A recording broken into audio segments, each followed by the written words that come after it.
Welcome to the Love the Star podcast. I'm Bobby Belt, Dallas Cowboys insider for 105 through the Fan in Dallas. Joined as always by former NFL scout Brian Broaddus. He's also a Super Bowl winner. He's also the co-host of the G-Bag Nation, 2 to 7 p.m. Central, Monday through Friday on 105 through the Fan in Dallas, and the pre- and post-game co-host on the Dallas Cowboys radio network. And Brian, after many a complaint from listeners of the show, fans of the show, and including one phony thinks he's an engineer guy on Twitter that Jeff Kavanaugh and I had to kind of set straight a little bit. Your levels, I think we're good. How about that, huh? Look at that. Perfection. It's amazing what you can do if you get people's help, and you don't have to be like 60-year-old guy like stumbling around on the with the settings and things like that. But you know what? Trust me, I didn't want the sound to be bad. I didn't. That was never my intent. And so here I am with technology, trying to make my camera better, trying to make my sound better, trying to make everything a little bit better. But it's great to be with everybody. Robert, this time next week, we'll be talking about a football practice. Yes, we'll be in Oxnard, California. Yeah. Talking about a lot of different things. I'm sure we'll be talking about is CeeDee Lamb in attendance. We'll be talking about, Dak Prescott's future. Yeah. How certain guys look bouncing back from injuries. There are going to be a lot of different talking points there. And in fact, next segment, we'll dive in a little bit to what Stephen Jones had to say about the futures of some of these guys when he was on with Diana Rossini and Chase Daniel on their new Scoop City podcast for The Athletic. But yeah, Brian, as we get closer to training camp, we'll be on a flight to Oxnard here in about 5 days. Mm-hmm. General overview or what you think we're really going to be talking about these first 2 days here. It feels like, barring some sort of rapid progression that we're not hearing about, it feels like the topic at camp when we get there on Thursday and Friday is going to be CeeDee Lamb is not here. Yeah, it's going to be about the Cowboys' maybe inability to get their contracts done. And with Dak, that's going to be a question likely. I think that you mentioned with Steven was on with Diana Rossini, and it was a very good interview. Stephen Jones trying to kind of give us a little insight of why maybe they haven't gotten some things done. But, it's going to be that. There's going to be a question to Mike McCarthy about being on potentially the last year of him coming to Oxnard. If you really want to kind of break that down, this could be the final training camp for Mike McCarthy as a head coach of the Dallas Cowboys. And he'll deflect it. He'll say, hey, I'm not thinking about that. But in reality, he really is. We all think about our jobs. Sure. We all think about when we're under contract and when we're not under contract and how easy it is to replace us at certain times. And, somebody is going to ask a question of Mike McCarthy. They're going to ask a question of Stephen Jones about the contracts. And there's going to be some questions about the overall health of their team. And just hearing some whispers that it looks like to me that Diggs will be the only guy that will be on the PUP list to start camp. Those are the kinds of questions you will field. The inability to the playoff or lack of playoff success. Is this a make or break season? There's just a lot of things that are hanging in the air right now that Jerry and Steven and Mike McCarthy, some of it they'll be able to answer very well. Some of it they won't be able to answer very well. And so that's always the fun about attending a Dallas Cowboys training camp is each day is a different day of dealing with something. And not all bad. There'll be practices and I'm getting the vibe, Bobby, from a lot of fans. You and I and others are going to do the very best we can to talk about this team on a daily basis and paint a picture of, what's going on. There's going to be a lot of people that appreciate that.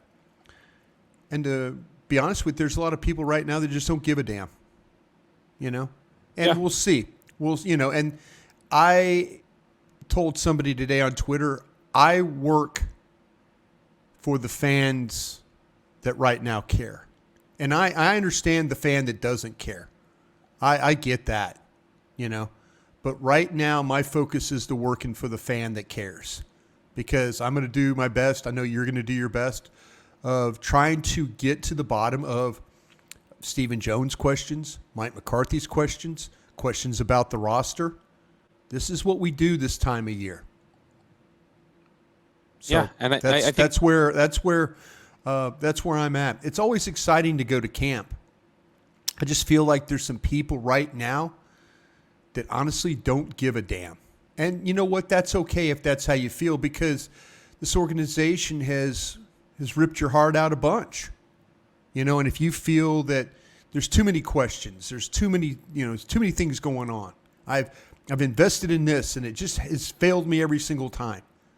I understand and I get your frustration. I feel your frustration. But I will say this, for those of you that follow along with me and Bobby, we're going to take you on a journey to try and figure some things out. Yeah, I think that's a good kind of encapsulation of where things are at right now as we head into camp. Obviously, Lamb is the headline. A lot of these contracts are going to be the headline. The lame duck status right now of Mike McCarthy is going to be a headline.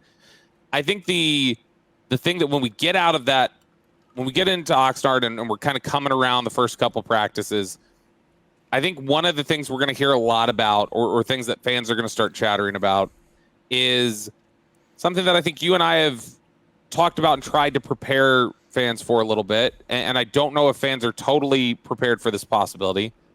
And I said it on 105 through the Fan on Friday morning. I think it is...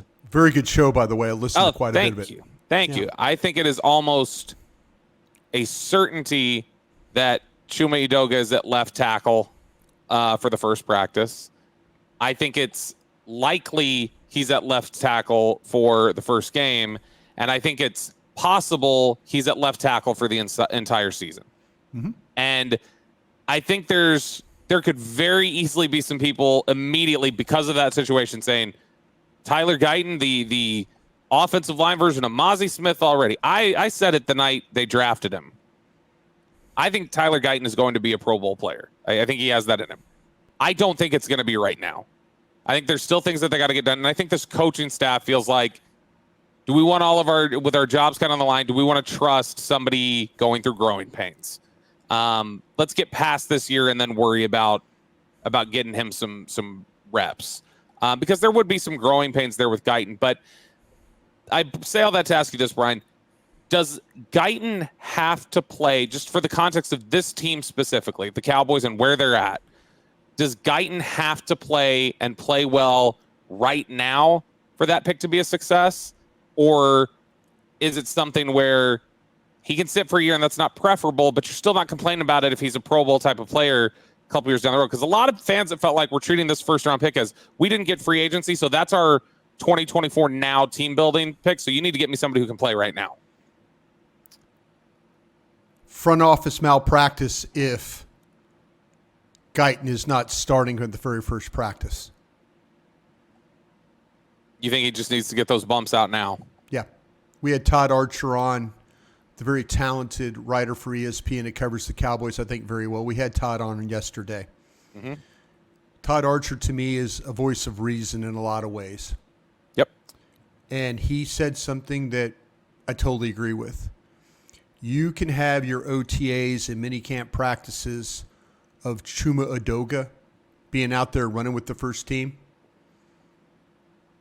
But, and I agree with him on this, you don't have him as the starting left tackle from day one of practice. Front office malpractice right there. I get it. You don't want to play. You want Cooper Beebe to earn the center job. I get it. You cannot tell me that you went into the draft and you did address the left tackle spot with a very talented player that will have some learning curve. No question. No question about that. But if you don't put him out there from day one, why did you even make this pick? And why did you not try and re-sign Tyron Smith? I guess, and we'll transition over here in just a second to Stephen Jones's comments, but I guess I'll say this, Brian. Would that be front office malpractice, or in that instance, if that's the way the practice setup would be, would that be more of a coaching question? Because the front office and the scouting department may pick somebody that the coaches then don't want to play. We drafted 2 offensive linemen.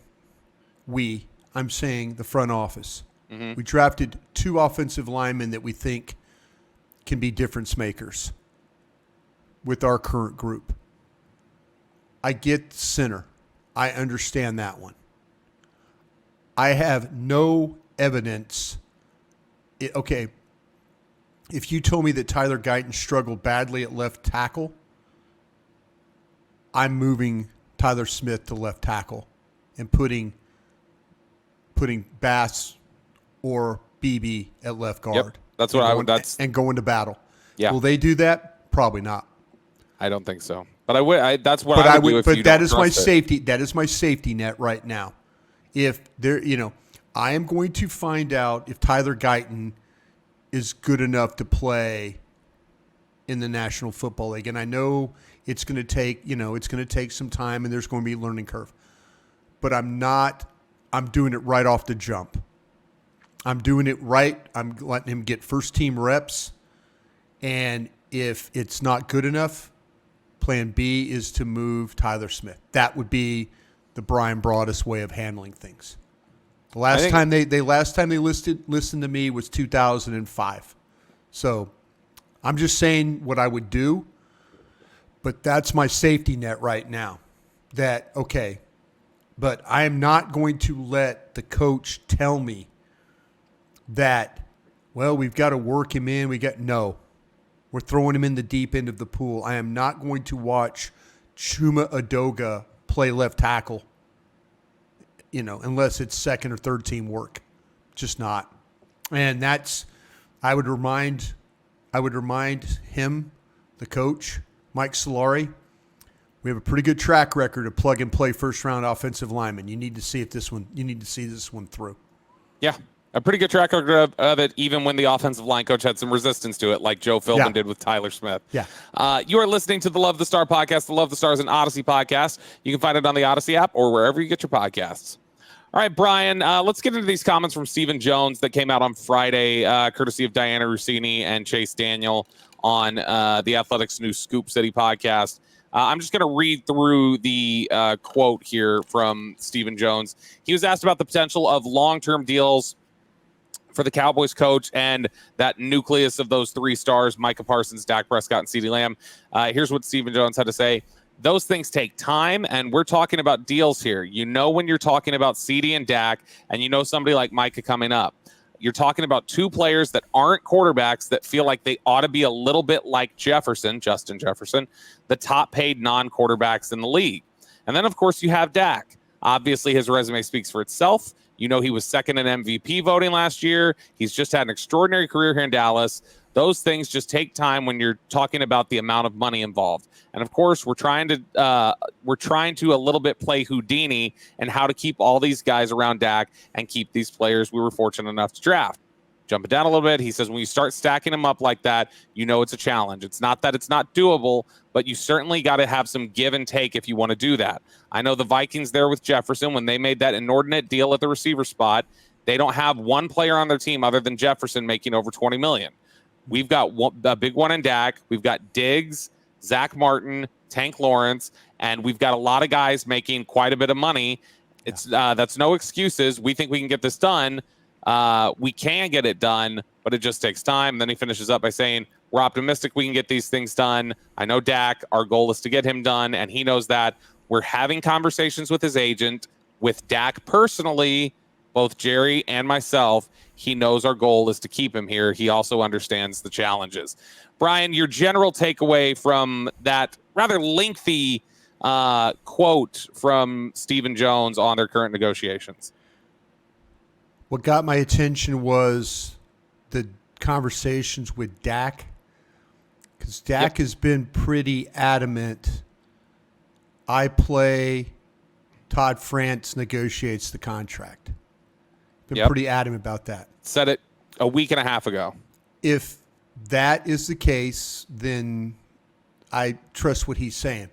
If Stephen Jones today is telling me that they've had conversations with Dak, I hope they brought him in to the Star and gave him a PowerPoint presentation of how this is going to work.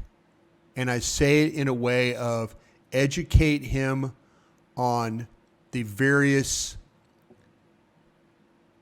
I'd say the various levels of his contract. If you were to do this, this is what our football team would look like. If you were to do this, this is what our football team would look like. If you choose to do this, this is what our football team would look like. To quote DeMarcus Lawrence, when he was asked about his contract negotiations with Stephen Jones and all the money that they've outlaid, he said, "That's not my problem. That's their problem." Dak doesn't owe them anything. He really doesn't. He owes them a fair negotiation is what he owes them. But if I was Stephen Jones and I would ask Dak, would you please just come in and let me show you something? Let me show you how this is going to work. And if you want to, if you want to bring Todd France in and be a part of this, great. But I want to show you how this is going to look if you don't do it this way. If you make us do it this way, this is what our team is going to look like in the next 3 years. If you do it this way, we have a chance in the next 3 years to look like this. I think the Cowboys have painted themselves into a corner, and Dak is got the way of not stepping on the paint on the way out the door. He could offer them a solution to try and get things done. If they don't do that, I see Micah Parsons being potentially traded from this organization. Oh. I know on your show this morning, on the Sean RJ show, you guys had this discussion and you tried to power rank the guys and how and what order you would do it. And I believe where there's smoke, there's fire.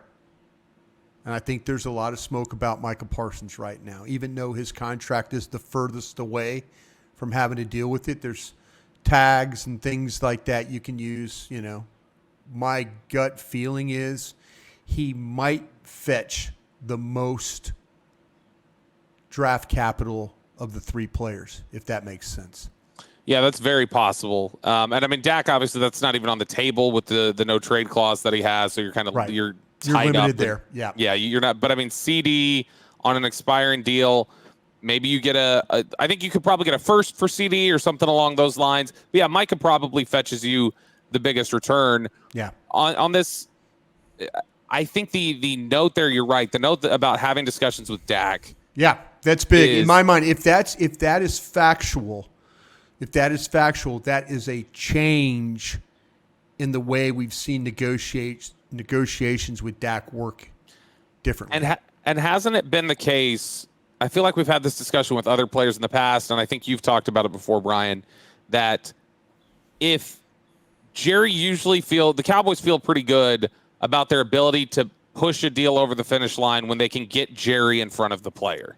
Yeah, he's a without good closer. The agent. Very when you good get closer. Jerry in front of the player specifically, he's really good at finishing it up right there. That's how DeMarcus Lawrence's deal got done. Was just a direct conversation there. So when you hear, let's assume that that's correct. They've started having conversations even recently where Jerry and Steven are getting to talk to Dak directly. Does that make you feel more optimistic that we're close? And maybe we just don't have details yet, or a lot of the buzz is out there, but that would indicate that we're probably closer than it was a month ago. I don't particularly feel any different one way or another. I know Todd Archer yesterday, who again has a very good handle on these contracts, very good at this, playing both sides of it. I think that Todd's he was basically talking about why would Dak sign right now? What incentive is it to sign right now? Yeah. And he was kind of saying, listen, a drop dead date for the Dallas Cowboys to have him done is the day before the league year starts, and was that March 13th. Mm-hmm. He very well said you could see this thing go all the way to March 12th before they would really have to do something. Yeah, because if it got to 13th, though, I don't think they have the option anymore. I think Dak takes it out of their hands. Yeah, he does. So does it make me feel any better? It makes me feel better that Steven and Dak and Jerry and Todd Williams and Adam Pacifica maybe sat down and like I said, maybe I'm smoking crack, you know? But if it was me on that end of it, I would just present it to him in a way of like, okay, just hear me out. I'm trying to paint this picture for you. Let me change the question then. And if you really want to be here, this is what we can do. If you really don't want to be here, then let us know. And then that way we can make our decision. Changing it up a little bit then. Not that they're any closer. Let me adjust it a little bit. I'd be surprised that they're closer. The fact that they have those talks, though, that Jerry talking to Dak. That's important, yeah. Does that strike you as a stronger urgency from the Cowboys side than maybe they had a month ago? Yeah, because it's always the deadline makes deals, and I hate that way of negotiating. Is that sweating? Do you think that comes off as sweating in a negotiation that they're trying to sit in front of him now? They have, correct me if I'm wrong there, Bobby, they have no leverage in this. The only leverage they have is if Dak wants to be here. Yeah. That's the only leverage they have. If you look at the negotiations, it's really one-sided.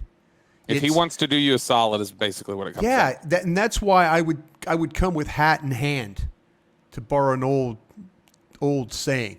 I'd come in hat in hand if I was Jerry Jones, and I'd say, please sit down with me and let me explain something. You don't, just give me 30 minutes of your time, and I'm going to show you something.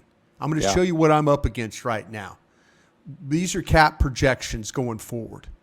These are cap projections currently. This is what my roster looks like in 2025. This is what my roster looks like in 2026. This is what my roster looks like in 2027 with the people that we have signed. If you cut me a break here, then I could put this team around you here. You're giving him ownership of the team is really what you're doing. You're kind of telling him, like, listen, if you sign here, this is what your team's going to look like. Choose your own adventure. Yeah, you're giving him a glimpse of the future. If he decides, he looks at that and goes, well, this is a horse shit team, no, I'm not going to. He doesn't owe you anything, Yeah. Now there was a time where he was, he wasn't a first round pick, so he didn't have the benefit of a 5th-year option, and he didn't have a huge signing bonus. So his first deal was, he got. But to be honest with you, and I'm sure they would fight me on this because they would say you don't know what the F you're talking about. I felt like they had a chance to do this a while ago. Now maybe Todd France didn't allow it that way. Maybe he didn't. Maybe he was not going to because of him changing agencies. We've talked about that a bunch. But to me, this thing from the jump has not gone the way. It hasn't gone smoothly like what a Mahomes deal has gone, or those deals of these Joe Burrow. It hasn't gone in a way where you're kind of sitting there, but also the lack of playoff success really hurts Dak. In my opinion, there's a lot of people out there like, move on. If anybody, remember, Bobby, when we would do a show and it's like we would say, if there's any team that wouldn't pay a quarterback $40 million is the Cowboys because of job security. Yeah.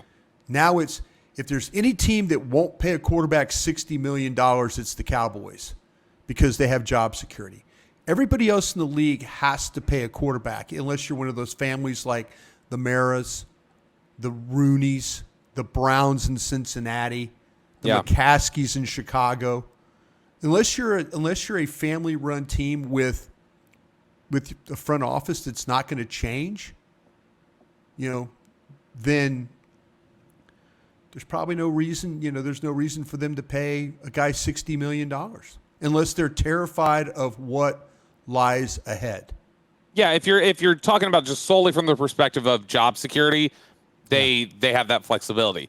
If you're talking about it from can they stomach going through that, that's a different question, obviously. But it would be pretty ballsy from Jerry Jones if he were to do that. And so that's why even the hypothetical, I'm going to give Jerry Jones our Chill Boys ballsy take of the day. So you can head over to chillboys.com, promo code STAR for 15% off your order. That is how you support us here at the podcast. Thank you to Chill Boys. They're absolutely fantastic. Love their support, and they'll be supporting us while we're out in Oxnard for training camp as well. You are listening to the Love the Star podcast. The Love the Star is an Odyssey podcast. You can find it on the Odyssey app or wherever you get your podcasts. All right, Brian, it is now time for our Dean Julia Love the Star mailbag. It's where we turn things over to our dear, sweet listeners, get their thoughts, their comments, their questions, talk about what they want to talk about a little bit. First question here from Hampton Davis. Yes, sir. Real quick, before we get into the questions. Yes, sir. Did I make sense for you? Yeah, no, I see exactly how you're laying it out, and I see the conflict. I think everybody. I was just curious about what you thought as well. Yeah, I think everybody at the end of the day, on the Cowboys side and on Dak's side, I think everybody has an awareness, though, at the end of the day of he's still got all the cards, though, ultimately, as to whether that matters to him or not. Yeah, exactly. And so, I mean, that's the reality of it. But he's standing in to this point. Yeah, that's why to me, real quick, that's why I would show him. Okay, you win. You're going to win here. Okay, you're going to win, but let me show you how it would help me if you could win. Mm-hmm. That's where I'm at. If you try and take me for 60, this is what our football team is going to look like. And I know it's not your problem, it's my problem. But I'm just going to show you, just so you understand this cap and what we're up against. Yeah. And if he says, okay, thank you for doing that. I kind of see that as a hat in hand maneuver. You win. You're going to win this negotiation. But I'm going to show you how much do you really want to win? Yeah. What's the price of winning today? We'll allow you to win, but you need to determine, and we'll allow you to pick how much you want to win, but you need to make sure this is what you really want. Right. And so you tell us. I think that's generally how the approach is at this point. First question here from Hampton Davis. Brian, you mentioned earlier. Like a jazz performer, Hampton Davis. It's a great name. It is a great name. You mentioned earlier the Trayvon Diggs potentially starting training camp on PUP. I believe he's going to be on PUP, yeah. Don't know about when he's potentially going to be back to form. Even when he's back out there, we don't know when he's necessarily going to return to form. So Hampton wants to know, is there any update or any interest, you think, in a reunion for Stephon Gilmore, who is still kind of sitting out there and waiting a little bit? Does it sound like it? Gilmore very much to me sounds like he should have a job. I know he's not the same player he once was. He should have a job. Yeah, but you can watch some of the late season games. If you want to watch a positive game, you can throw on the Seattle game, but you could see some late season game where there was some slippage there. Sure. Where he was playing off and he wasn't driving on the ball or carrying the inside route like he was. He's a good player. He's been a good player for a long time. It's a nickel league. It's a nickel league. There's 32 teams. He's one of the 96 best corners in football still. You will get 10 days into practice and you will look at your situation and you will say, we're not going to have success with the current way. And I'm just talking about all teams. Any team. Yeah. Any team. I'm not just talking about the Cowboys. But you could get in a situation and all of a sudden you're going to go, Gilmore's better than the 5th, 6th guy we got on this roster right now. Yeah. And pick up the phone, call Gilmore. Let's go. Yeah. Yeah. Then Cowboys probably not going to be one of those teams. But again, I know they had no ill will towards him leaving. Not at all. They None at liked all. him in the locker. Yeah. They thought he had a good year. It's surprising, maybe the Commanders. Why have the Commanders been a team that's, and that's a defensive-led staff over there. Head coach, the former defensive back coach all over there, and that's one of those, to quote the great Mickey Spagnola, well, why don't they not want him? Why do they not want him? Yeah. And, it kind of makes you think. They know the warts of the player, and their situation on defense, they weren't very good. Their secondary was not very good, the Commanders last year. Yeah. I still think Gilmore, it can absolutely take meaningful reps on a good football team and be a contributor. Dallas right now, they've got a lot of corner depth. Kalen Carson is intriguing. Carson needs to play. Carson needs to play. Scott needs to play. All these young Mukwamu, all those guys, Nation Wright, they all need to play. Now, if you strike out on all of them, if all of them look bad in training camp, which is unlikely, maybe then if Stephon Gilmore's out there, they go, all right, fine. Because there was a time they said no to Malik Hooker and they came back around. There was another time they said no to Anthony Barr and they came back around. So could they say no to Gilmore today? Sure. And in a month, potentially. But right now, no. 7 to 10 days into practice, keep an eye on that one. Especially if Bobby and I are talking a lot about the secondary is struggling in some areas, then you start to talk about Gilmore. Next question here from Gregory Santana. Do you see Turpin getting any snaps in the backfield this year? Yes. Also, we've seen some Deuce Vaughn out with the receiver group. Do you think it could be reversed over? And now, would it be just jet sweeps, or do you think he could play out of the backfield some? I think, for us, we'll get in trouble. Who cares? Let's start off the year the right way. There were times during the OTAs, they were lining him up in the backfield and handing him the ball. Third down, third and shorts, toss sweeps. Fourth down, throw him the ball, toss sweeps. Yeah. You're going to put the ball. This kid is going to have a Pro Bowl year, in my opinion, returning kicks. It's a whole different ballgame now. I believe that. The way the rules are, he is going to be a weapon. That ball is going to come out to midfield with him returning kicks. He's got that kind of ability. But, and I guarantee you I'm going to get in trouble, or our show's going to get in trouble, and they're going to come up to me at camp and say, you can't talk about scheme. He's in the backfield. So here's the thing I wonder about that, though, the potential of him being used back there. Is that because it's an advantage, or is that because it's out of necessity with the way they think their running back room looks? It's an advantage. But they're going to probably have to figure out ways to be creative. The really good coordinators in this league know how to scheme running game. San Francisco's got one of the best runners in the league. But look what they do with Juszczyk. Look what they do with Kittle. Look what they do with Deebo Samuel. Look what they do on the edge with Brandon Ayuk. That team knows how to scheme. Look at the Rams. McVay knows how to scheme run. Look at the guy in Detroit. He's got talented players, knows how to scheme run. Dallas needs to take a page out of learning how to scheme run in order to have some success, because they might not have the backs to be able to have success just handing the ball and hoping that outside zone and man block and stuff will be good enough. Yeah, absolutely. I've saved a couple minutes here at the back end just really quickly for a couple shout outs before we get out of here. First one, last week we got the news, last Friday we got the news that there's at least one individual who won't be coming up to you at training camp and barking at you, Brian, and that is Joe Trahan, Dallas Cowboys PR pro, who had been with the team since, I believe, 2007.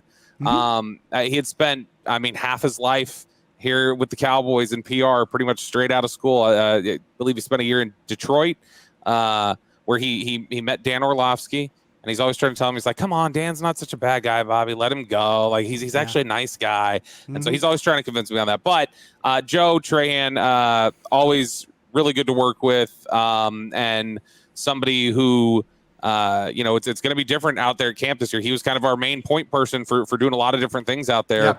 Yeah. But he is off to bigger and better venture. He's working with a great group, Tony Fay PR. So I wanted to give a shout out to Joe, tell him congratulations and best of luck on his way out the door, Dallas. And then we got some more sad news yesterday.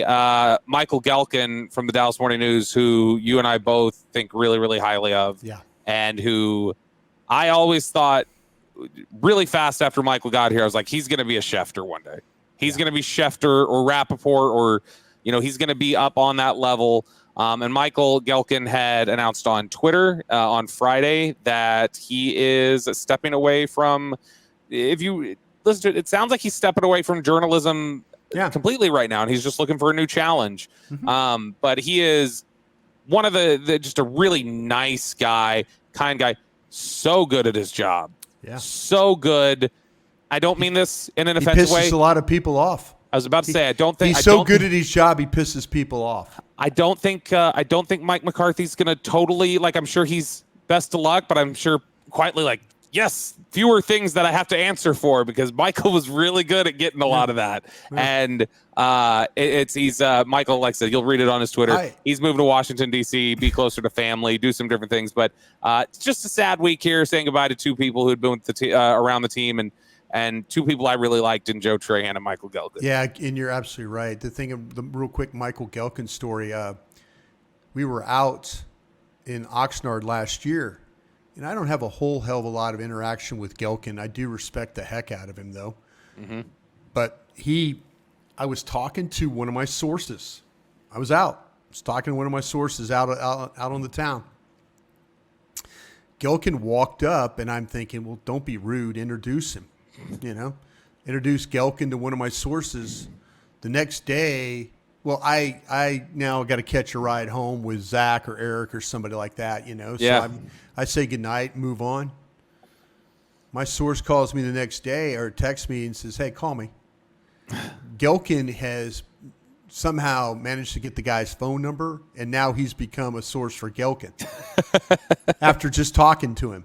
And I introduced him, and the next thing I know, Gelkin's now got my source as one of his sources, kind of a thing. And so that's the way Mike was. And I mean that in a very nice, positive way. We all need sources. We all need Gang of Seven. We all need people we can lean on when things are, with a little, that they maybe set you the right way. But Michael he pissed a lot of people off. He came in on the beat, and the next thing you know, he is jamming people up because of the job he was doing, and he was doing pissed people off for the right reasons, because he was good at his job, and he was really good. He was fair. Yeah. He was never unfair or did anything sideways. Always fair, honest. I remember asking him questions, and he's like, "Listen, I want to tell you this is what it is, Brian, but I don't have that confirmed." Mm-hmm. I mean, he was really big on being the professional journalist, where I'm not. I just go half-cocked and say things and get in trouble. We all do. Michael with a very high journalist to the core. One of the very best. The Cowboys beat is not as good as it was on Thursday now that Michael Gelkin's gone. And even if they were to, we still have a lot of really great people on the beat, but you're not going to be able to replace Michael Gelkin that easily in terms of the job that he does. And NFL reporting in general is a little bit weaker today because Michael is stepping aside, but a great dude. If you like his content, be sure to send him a note on Twitter. Tell him how much you appreciate the work that he did, because I always really respected Michael. That does it for us here today on the Love the Star podcast. Thank you so much for joining us. Once again, remember to go to chillboys.com, promo code STAR. That's how you can support us. That's how you can get the hookup with Chill Boys, 15% off your order at checkout. For Brian Broaddus, I'm Bobby Belt. We will talk to you guys again later. Hey, thanks for watching. If you enjoyed this video, please don't forget to give it a thumbs up and subscribe to our channel for more content like this. If you want to see more of our videos, be sure to check out our playlist and let us know what you think in the comments below. Also, don't forget to follow us on social media to stay up to date on our latest updates. Links are in the description. Thanks again for watching, and we'll see you in the next video.